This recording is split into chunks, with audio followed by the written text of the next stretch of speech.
Welcome, everybody. I want to welcome those who are joining in person and anyone in the future who tends to log in and watch this asynchronously. Thank you for joining. Thank you for taking the time out to listen to what I have to say. It's appreciated. My goal today is to talk about group work. I'm hoping to dive into it in a suitable depth that it's useful, but not too deep where we get lost in the weeds.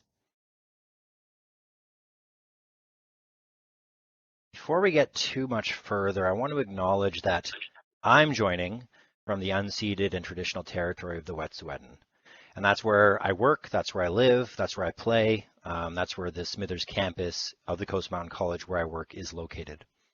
I'm also honored to be attending Vancouver Community College, and that is located on the traditional unceded territory of the Musqueam, Squamish, and Tsleil-Waututh people. I hope I pronounced those correctly. These are people who have been stewards of the land from time immemorial, and we're honored to use their lands the way that we use them. With that said, I'd like to introduce myself and what we're doing here today. I've licensed this work under a Creative Commons, share alike. Others may copy, distribute, display, perform, modify my work, as long as they distribute any modified work on the same terms that I have published it here. I was motivated on this choice of topic because in my current situation as an instructor of business at the Coast Mountain College, I find myself doing a lot of group work. And when I'm sitting down kind of running through the numbers, I'm doing possibly 90 to 100 assignments that are group work assignments each semester.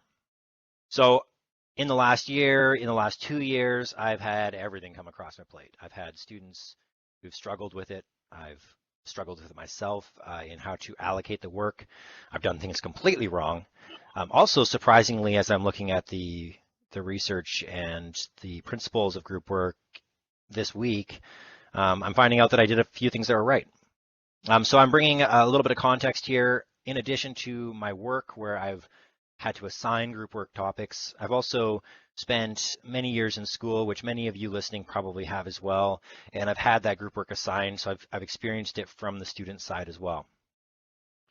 It's important to me. I want to learn how this fits together. I want to learn how it works, and that's why I chose it. Hopefully that resonates with those of you listening. All that said, a couple housekeeping items. I have turned on PowerPoint's live caption function for aid in those who might have accessibility issues. I've never tested this before. It seems to be working fine. I'm hoping that provides some accessibility for you, and I hope it doesn't block some of the details. I've broken this presentation down into 4 sections. I'm going to start by setting the stage. I want to draw a context for you. I want to plug this in where it fits in the research. Then I want to look at the theories, the main theories that I chose to focus on, recognizing that I'm fitting this into 30 minutes. And then I want to talk about implementation and reflect a little bit on my own personal experiences with implementation. And then finally, questions and answers. Hopefully there's questions. If not, I've come up with some of my own that might be asked in the future to talk about for a few minutes. So what are we talking about? I know as instructors, we think of group work in terms of I'm going to assign group work. I want an assignment that a bunch of people in my class are doing together. And we're going to talk about that to an extent. But what I want to do is set the stage for where this fits into the research. What group work actually is composed of. What other people have found out about it in their studies and in their articles and their work. I also need to recognize I'm going to spend 30 minutes here at most. So I'm not going to touch on everything. So I'm going to make this really narrow. And that brings me to the first term, cooperative learning. There's lots of different kinds of group work out there. In general, as instructors, what we talk about falls into the category of cooperative learning. So I'm going to talk about what that is. But my purpose in this first section is to create a holistic context for that term. So we're gonna start there. We're gonna briefly touch on a few things around it, and then we're gonna return back to it. I want you to get a big picture of what it is that we are talking about overall. And I hope that works for everyone. But when we get to the end, if you've got questions about some of these side things, feel free to ask those questions. A few terms. These are terms that I picked because as I was doing the research, I didn't know what they meant necessarily. So I'll just run through them briefly. Group work is what we tend to use as our term for assignments. This is talking about cooperative learning used in the classroom. Mostly it's used kind of in everyday language. It's a colloquial term, and it's usually defined around learning expectation or outcome. For example, you might say group work is a learning outcome associated with performing a task with your peers as part of your assignment. So it's not a technical term. It's not based on any kind of theoretical underpinning as far as I can see, but it's one that we use in every day. So I'm going to use that as a kind of umbrella term, group work. Group processing is a term that will come up later, and it is the term for the activity that a group goes through when it reflects, discusses, and learns throughout an assignment. And it's an important integral part of the group work experience. That term is called group processing. I'm pulling that definition from Tanner et al. 2017. Cooperative learning, CL is often abbreviated, can be described as structured, systematic instructional strategy in which small groups work together towards a common goal. This is pulled from a few sources, but mostly from Springer et al. 1999 on page 24, Johnson et al. 2014. And in Johnson, they define it as the instructional use of small groups so that students work together to maximize their own and each other's learning. So this is what we refer to when we say group work. We're referring to cooperative learning, most likely.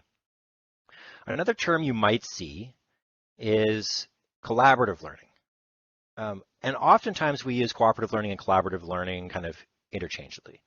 But the reality is that collaborative learning is referring to a different thing. It's referring to a type of learning where authority is kind of removed from the structure. And so it is participative. The learners, the students, negotiate rubrics and goals. They define their own problems. They pick their own research. I think this best describes what happens in the PIDP when we get to our own kind of capstone work. We kind of define what that work's going to look like. This can be group-based, but generally that collaboration is referring to the interaction with the instructor and perhaps our peers. So there's a distinction there. We're not going to really talk about collaborative learning later on, but you might see it in your research. Social emotional learning, SEL, is a term that comes up in the research whenever someone is talking about a learning outcome that is around learning how to work with your peers. It's often used when talking about younger students, but it can sometimes pop up around post-secondary students. It's the process through which all people, adults included, acquire and apply the knowledge, skills, and attitudes to develop healthy identities, manage emotions, achieve personal and collective goals, feel and show empathy for others, etc. So it's that relationship building. And oftentimes in our learning outcomes, we will have something that kind of hints at this, but never really explicitly say it. So it's important to kind of know that term going into it. SEL pops up here and there in the literature, often through other language, like learning how to work in a group, learning how to work with your peers, being able to go into the workforce and work with your future colleagues. Cooperative learning groups is referring to the types of groups that get created in cooperative learning. I'm going to show you a few of what those are, but that term cooperative learning groups is used by Johnson et al. 2014 to describe the different kinds of groups. And then finally, social interdependence theory. This is the theoretical framework that most of what we're talking about today is based on. I will mention 2 or 3 other theories, but this is the one that is kind of the heart and soul of group processing, cooperative learning, collaborative learning, group work, and things like that. Johnson and Johnson, 1989, are the ones that kind of developed this in the way that I'm referring to it. And they said there's two types of social interdependence. There's the positive, when the actions of individuals promote the achievement of joint goals, and negative, when the actions of individuals obstruct the achievement. And I'm going to reframe these in the next slide. So this is where I've arrived at after my research, just on the context. I created this diagram because I wanted to kind of visually put this all together so I could see how all the pieces fit together and reframe it in terms that I'm more likely to see than in some of the earlier research. So group work is our umbrella term. Underneath that, we've got cooperative and competitive. And this is what, in the previous slide, under social interdependence theory, this is what Johnson and Johnson is referring to when they talk about positive and negative. Cooperative being positive and competitive being the negative side. So what he's really saying is, in cooperative, we have this tendency for the group to have both the norm-based incentives and the assigned incentives. So the instructor will give a rubric, let's say, that you're going to create a project to meet. But there's also the norms that you have to kind of, they're not really explicitly stated, but they're kind of implicit in that group work context. On the competitive side, this can be individual or group, and this is where the individuals or the groups are competing with each other on the norm level. There tends to not be some kind of established rubric from the instructor. I've used this actually in my classes. I'm using it currently, but it's not where I've focused this presentation on, because I think even in that context, it's the cooperative group work that stands out as a learning outcome.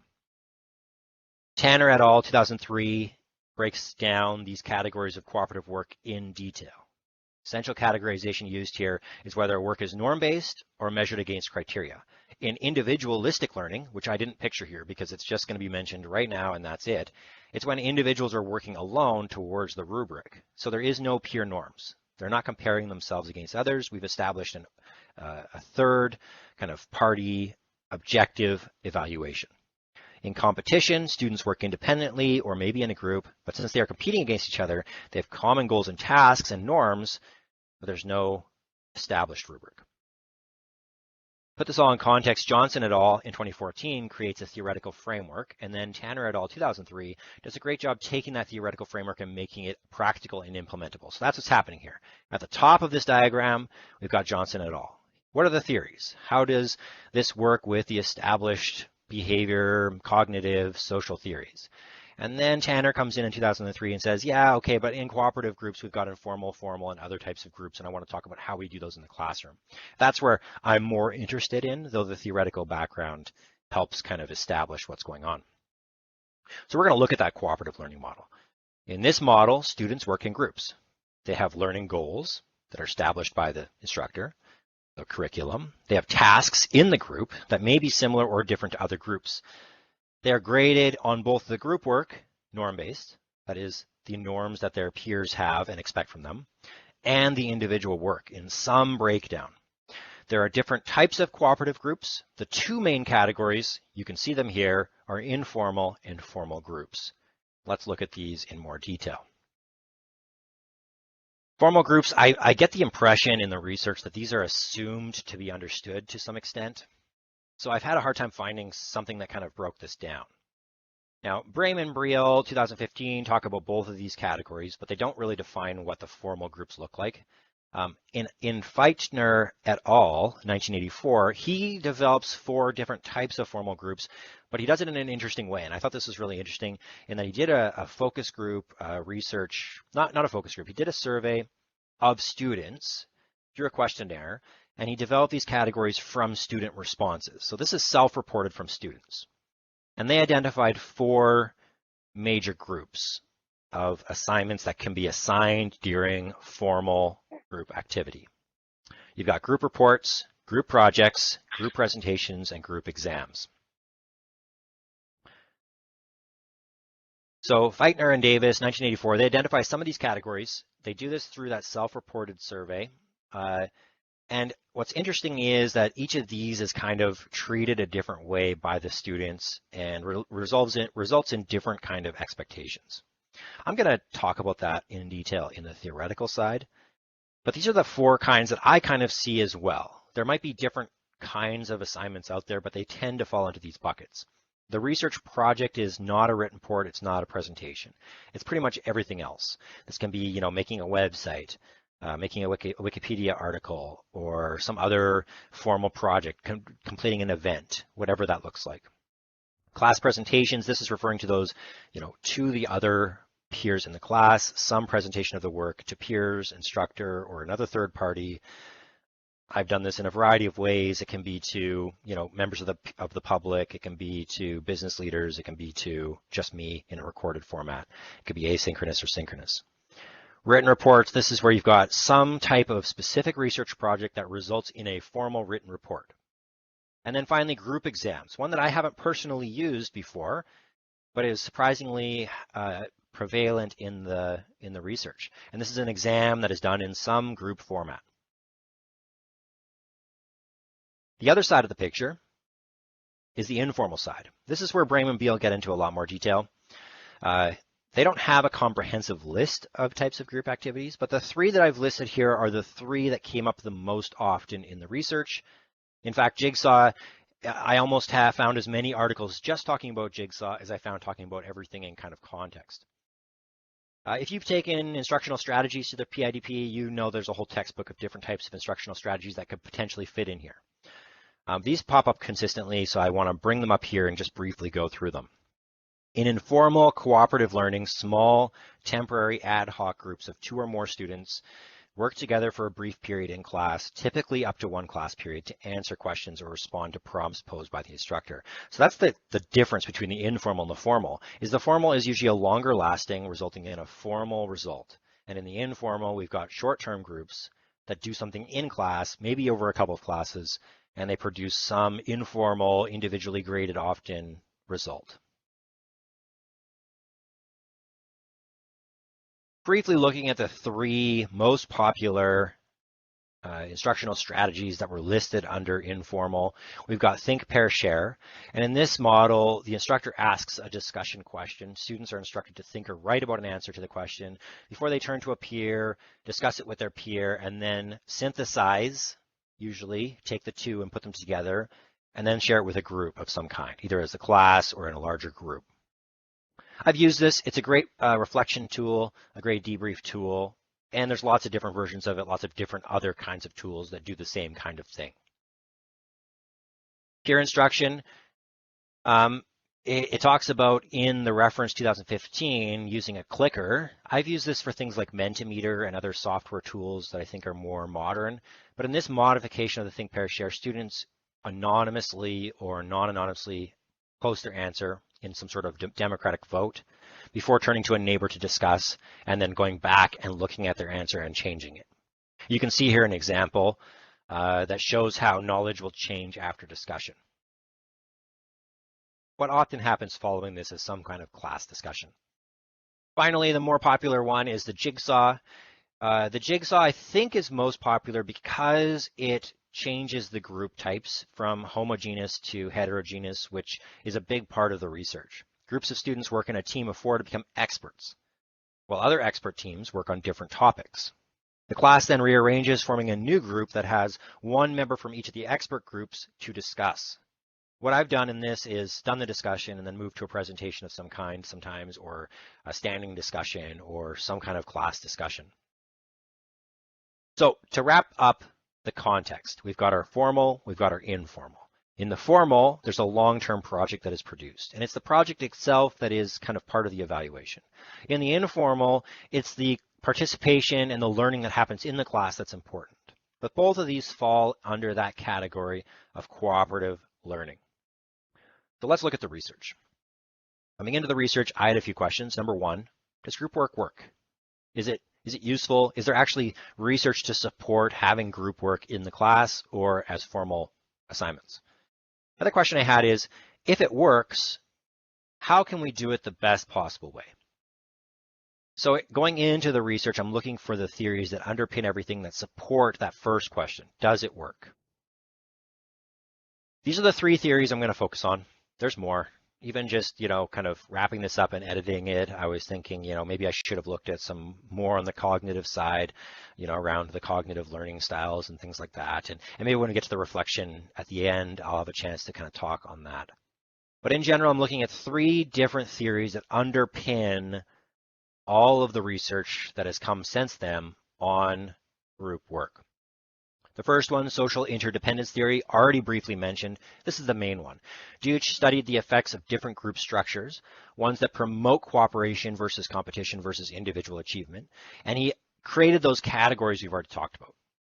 Social interdependence exists when the outcomes of individuals are affected by their own and others' actions. So the basic premise is the way participants' goals are structured determines the way that they interact with each other, and the interaction pattern determines the outcome of the situation.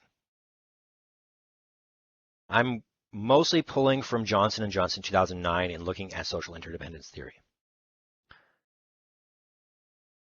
That basic premise is kind of what we're talking about when we talk about competitive, cooperative, and individual. If the participant's goal is to work with their team and build learning, build knowledge, then that's going to determine how they interact with each other. And that interaction is its own learning goal often, but it will result in the outcome, how successful they're going to be. Behavior learning theory, this is pulling from B.F. Skinner, 1971, was one of his main articles on it. I'm pulling most of my information from Radowski 2022, which is talking about that research. And the basic premise with behavioral learning theory is that kind of traditional operant conditioning theory. Individual behavior is conditioned through rewards and punishments throughout life. So someone exists, they are rewarded for certain behavior, they are punished for other behavior, and because of that schema of reward and punishments, they learn and grow and develop. Finally, cognitive development perspectives coming from Jean Piaget, assorted. There's about a decade and a half of research. I'm pulling from Klaus 2023 here. The basic premise is that knowledge is constructed through a simulation of meaningful information from the environment, adaptation to new situations, and all other cognitive areas of life, including social, emotional development that come from the cognitive development. I wish I had more in this presentation from this perspective because it's the one that intrigues me the most, but it seems that most of the group work theory, cooperative learning and things like that come from the social interdependence theory.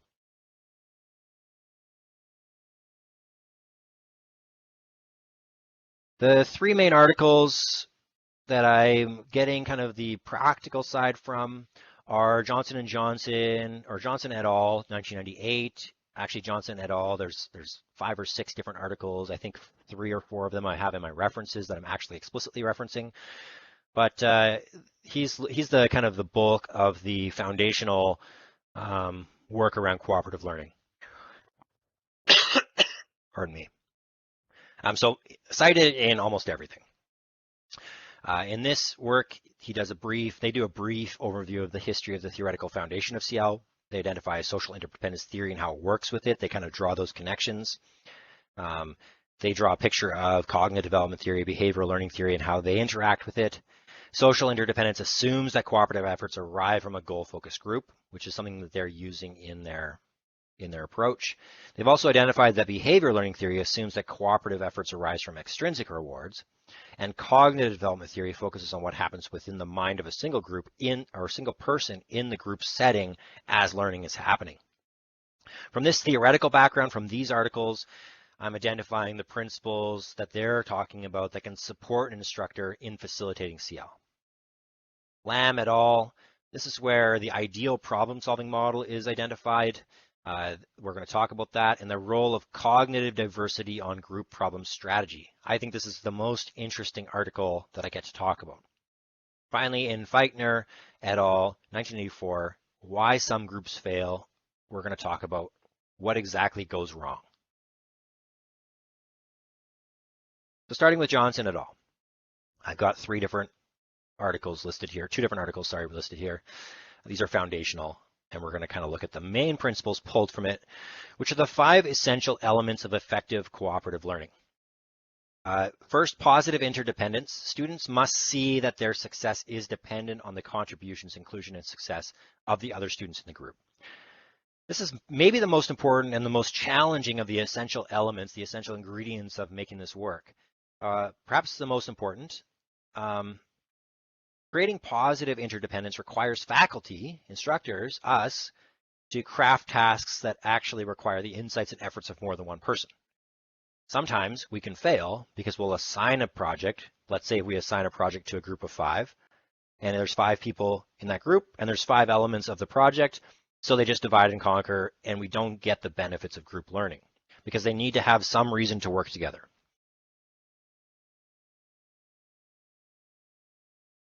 Face-to-face promotive interaction, students must have time and opportunity to exchange ideas orally and discuss the concepts at hand.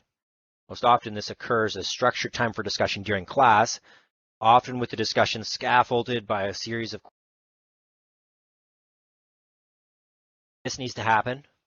Oftentimes as instructors, we might assign group work, but not provide that in-class time. Individual and group accountability. Students must be accountable both for contributing their share of the work as well as for the group reaching its common goal. This is a key ingredient. A common student complaint about group work is that one person does all the work, whether the group wants it or not. It's true that this complaint is an indicator that the group work is not structured appropriately. In fact, the aspiration of cooperative learning is to enable students to all benefit from the insights and skills of their colleagues. So if we're seeing that happen from our group assignments, we are not engaging all 5 essential elements. Interpersonal and small group skills. Students must not only engage in academic learning, but also social learning during cooperative tasks. And this goes back to that social emotional learning outcome that is so often referenced, but not explicitly stated. One of the outcomes of group work is that we develop social and interpersonal skills. In my own experience and in my students' experience, I think that is one of the key elements they take out of the business program that I personally teach into the real world where they sit in an office with their peers and have to complete projects and work. So we can't expect all members of a group to come to those group tasks already fully equipped because that's one of the things they need to learn. We need to facilitate that learning in some way. Explicitly addressing this as part of our education would better prepare our students for the complex social dynamics that they're going to experience later. And then finally, group processing. We need to have some element that allows students to discuss how the work is going, what's worked, what hasn't worked, and what can be improved. We need to have some reflection. It's unlikely, especially during initial forays into the subject matter, that cooperative group learning will always be optimal. We're hoping to get them to the point where they know how to make it optimal. So we need to build that reflection in. The same reflection that we've learned to use as in our own education and in our own professional development. The final research is Lam et al., this is the second research. Lam et al. Is talking about the ideal problem-solving model. What I liked about this is he implemented some focus groups. So without getting into too much of the kind of terminology here, let's just look at what he did and what it resulted in.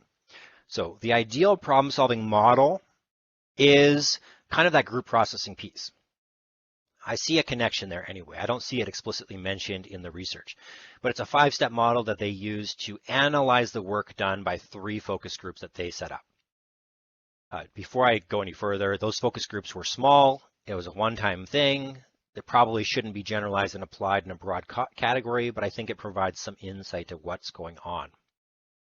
The 5 steps here, without getting into their specifics, basically are a reflective cyclical model. Identify problems, develop answers to the problems, explore alternatives, anticipate problems that might arise from your ideal alternative, and then look back at everything and see if this all worked. Are there any mistakes that we made? Do we need to reflect? So this cycle was used as a lens to analyze these 3 focus groups. And the 3 focus groups were set up to be, one of them, homogeneous innovator. They used, what was it called? They used a specific personality test to identify who fit into which group. Not super important, but essentially they created the 3 groups here: homogeneous innovator, homogeneous adapter, and heterogeneous. In the homogeneous groups, they had a group of students who were essentially coming from the same background, and one group scored highly on the personality test and one group scored lower. The third group was a heterogeneous group that was handpicked to be diverse, cognitively diverse, but also background diverse. And so the result that occurred was in their engagement with this entrepreneurial project that they had to accomplish, the homogeneous innovator group, that's the high scoring innovator group, it did great on the brainstorming, identified problems, they were creative in their problem identification, and spent most of their time on the planning, but when it came to implementation, they just kind of got fast and they just implemented. Once they'd identified what they liked, they went for it. In the homogeneous adapter group, this is the lower scoring group, they struggled with the problem identification, and they kind of came in with that kind of traditional approach that students often do, where they pick what they want to do, and then they just build everything around it so that they can get to what their objective is without really doing the process. The final group was the heterogeneous group, and in this group, they engaged in all 5 parts of that ideal process simultaneously, consistently reflecting as they identified problems, and they came up with the most creative responses, but they also came up with the most creative anticipations of what could go wrong. They had so many backgrounds there that some of those things already came from the group members themselves. One example was dual linguistic signs, where they anticipated, because they had diverse linguistic backgrounds in the group, that they might need to have different language or more clear language in their signage for the entrepreneurial program. The end result, to sum this up without spending too much time on it, is heterogeneous groups are more successful, and the research supports this. They engage more creatively across a problem-solving model. That brings us to the final piece of theory, which is Feigner et al. And in this one, he's exploring why some groups fail. And this is, again, the 4 different formal projects he's looking at. And what was interesting here is that it was not intuitive why students perceive some group work to be bad and some group work to be good. And when he started to actually analyze the results of his survey, it was kind of interesting that having more can sometimes be better than having none. Let's look at what the variables were. The variables that they used in their survey when they surveyed students and looked for feedback were things like group formation, group size, degree of permanence, and group activities. And what that's referring to is, how is the group made? How big is the group?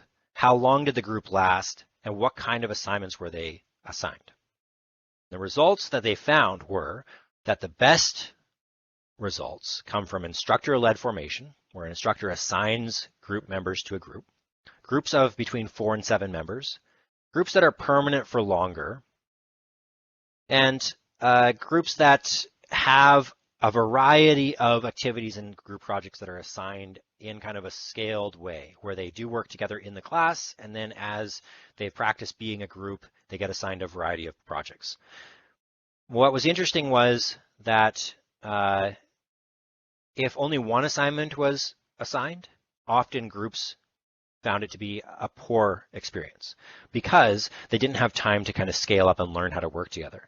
So in summary, they find that you should use things like group exams, and more of them, not just one at the end, but have some sort of summative exam during class or formative exam where you can give feedback to the group and they can practice doing group stuff. Minimize the challenges of logistics, because in general, when more assignments are added, the reason why it still might fail was because of logistic or scheduling issues. Avoid work that is easily split up. And we've talked about that in other research, and so it's being repeated here that when students get something that they can easily allocate out to each member of the group, they'll just do that and they won't learn. And then use class time for group work. One of the key ingredients was that students need time in class that's structured to work together to be successful in out-of-class group work. Okay, so that ends our theoretical snapshot. Let's talk briefly about implementation. What should we do? And I'm pulling from all the sources I've used. I'm not going to put specific sources here because this is my synthesis. This is me taking all of the different principles that I'm finding and saying, okay, let's put it all together into one bucket of tips. What to do? Instructors should form groups. I saw this in the theories, but I also saw it in many different articles. Time and time again, it's repeated. Instructors form groups results in heterogenic groups with a variety of skill sets, a variety of personalities, and a variety of productivities, and they will be more successful. Students don't like this, but once they're in those groups, they tend to like it more. Groups should be together for a long period of time. Don't form groups around an assignment, dissolve the group, and then form another group around another assignment.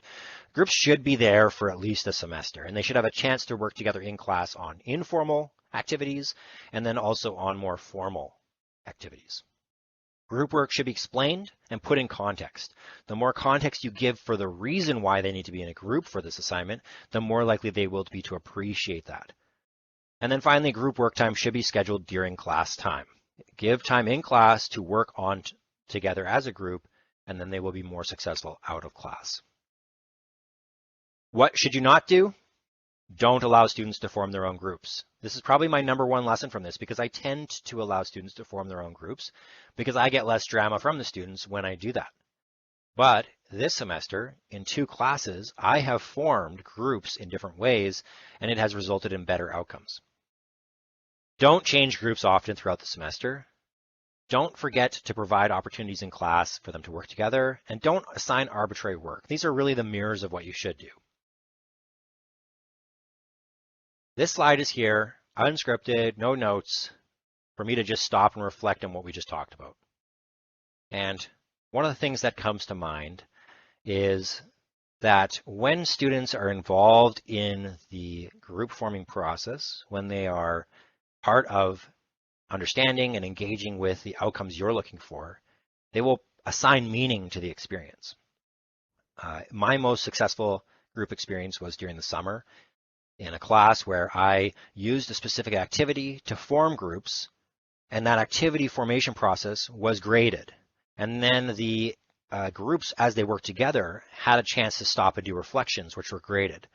And the grading for the group process was more impactful on their final grade than in the outcome that they produced. And this is my most successful group experience. It really made me start questioning what I was doing for all the other classes. At this point in time, I want to stop and open it up for questions. And I am joined by one person here in the presentation. Baljit, am I saying your name correctly?